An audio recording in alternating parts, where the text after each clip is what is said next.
Many wonder about the process of becoming a saint in the Catholic Church. It's one that is lengthy, involves miracles, scientific research, and debate. We sat down with the postulator for the cause of Mother Teresa's canonization to find out about the final miracle that propelled her on her way to sainthood.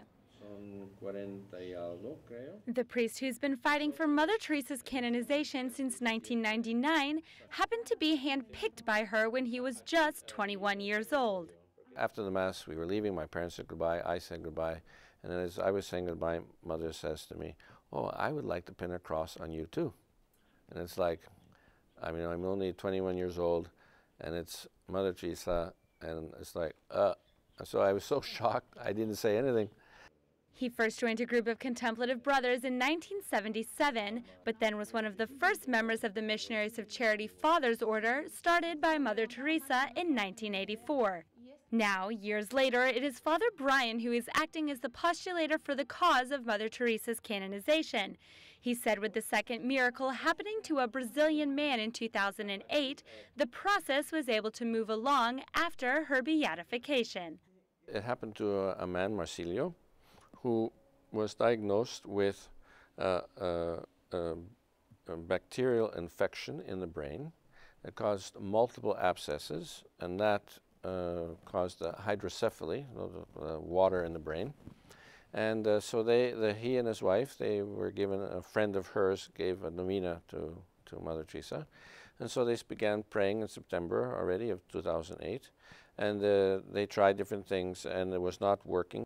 Soon after, Marcilio entered into a coma. It wasn't until he was in the operating room just minutes away from surgery when he woke up and all traces of his illness had disappeared. All this took place while his wife was intensely praying for Mother Teresa's intercession for him.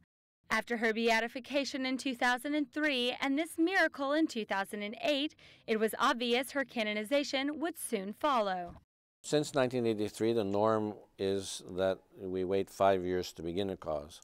But John Paul II and the Congregation for Saints, were convinced that Mother Teresa's reputation of holiness and intercessory power, that people were praying and receiving these favors, was solid and widespread, so that there was no reason to wait the 5 years.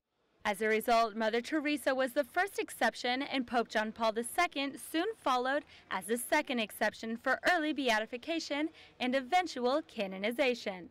While only 2 scientifically tested and proven miracles are needed for the canonization process, surely her popularity with her upcoming sainthood will stir even more devotion in the hearts of believers around the world, and perhaps even more miracles.